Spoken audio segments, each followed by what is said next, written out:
दोस्तों नमस्कार। हरियाणा और देश के सभी जातियों से, सभी धर्मों के लोगों से मेरा आग्रह है कि 24 फरवरी 2024 को केएमपी आसोदा मांडोटी टोल प्लाजा बहादुर में होने वाली सर्व जाति संसद में अवश्य हिस्सा लें। उसमें मुख्य मांगों में समगोत्र विवाह को अवैध करार करवाना, अरे बहन भाई के रिश्ते करवाए जा रहे, समाज को तोड़ा जा रहा है। सनातन धर्म को जीवित रखने की बात करने वाले ये क्यों नहीं समझते जब वो गोत्र को तोड़ रहे हैं तो ये तो हमारे मुस्लिम भाइयों की प्रथा थी आपस में शादी करना, तो सनातन धर्म की रक्षा कहाँ कर रहे हैं? सनातन धर्म की रक्षा करने वाले सबसे ज्यादा कोई है तो हरियाणा के योद्धा है जो किसी बिरादरी का है।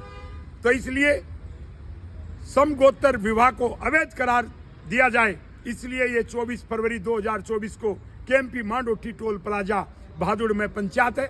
और फिर जाट को अलग क्यों छोड़ा जा रहा है?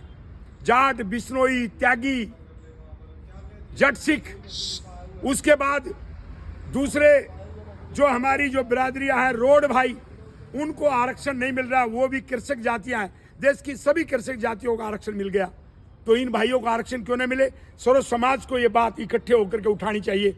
जाट और गैर जाट के नाम पर बांटना ठीक नहीं। और इसमें एक बात मैं कहता हूं, जब राजस्थान का जाट, दिल्ली का जाट, यूपी का जाट, उसको आरक्षण मिल गया तो हरियाणा के जाट को क्यों पाकिस्तान का जाट समझा जा रहा है?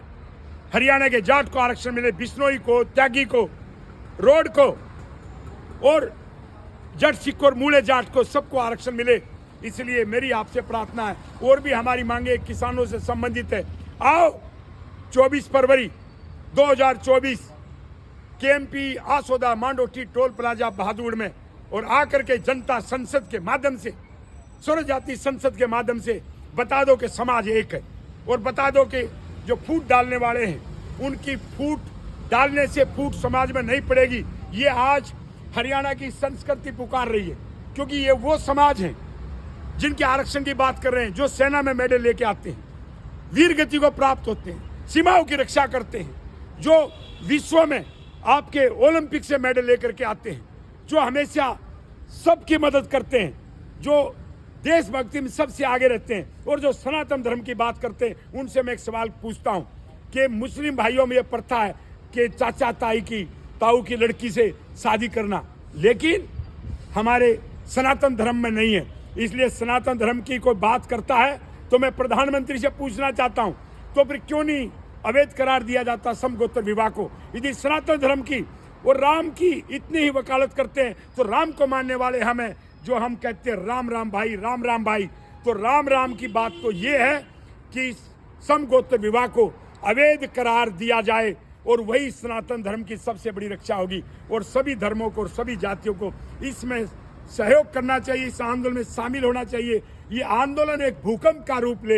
ये आंदोलन इसलिए जरूरी है, अभी वोटों के लिए आपने मराठा को आंदोलन दे दिया, हमारे से आपकी क्या चिढ़ है? आप एक बात बताइए, कर्पूरी ठाकुर जी को भारत रत्न अवार्ड मिला, बहुत अच्छी बात है, लेकिन कर्पूरी ठाकुर के नेता जो प्रधानमंत्री रहे चौधरी चरण सिंह, उसको भारत रत्न का अवार्ड क्यों नहीं? हमारी जाति से इतनी नफरत क्यों है? और उसके बाद अभी आपने लाल कृष्ण आडवाणी जी को भारत रत्न का अवार्ड दिया, बहुत अच्छी बात है, उनकी एक तपस्या है।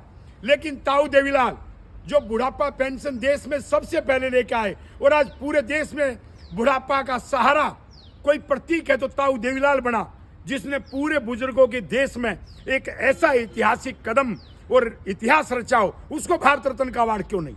इसलिए हम कहते हैं ये सारी मांगे जितनी भी हमने रखी है 24 फरवरी 2024 को आसोदा मांडोटी केएमपी टोल प्लाजा पर आप सबको आना है, और हुंकार भरो और बताओ कि हम सब एकजुट हैं, और ये आंदोलन एक न्याय युद्ध है। इस न्याय युद्ध में जो हिस्सा लेगा वही असली हरियाणा का योद्धा है, वही अपने आप में एक ये समझे उसकी जिम्मेवारी है। और जो इससे दूर रहते हैं तो ये समझो बिखराव की तरफ है, वो नेताओं के गुलाम है। जो नेताओं के गुलाम नहीं है, आओ चलो मांडोटी 24 फरवरी को पहुंचो, हम आपका इंतजार कर रहे हैं, आपका स्वागत करेंगे, आप हमारा साथ दीजिए, हम आपके लिए अपनी जान की भी बाजी लगा देंगे। ये रमेश दलाल आपसे वादा करता है। नमस्कार।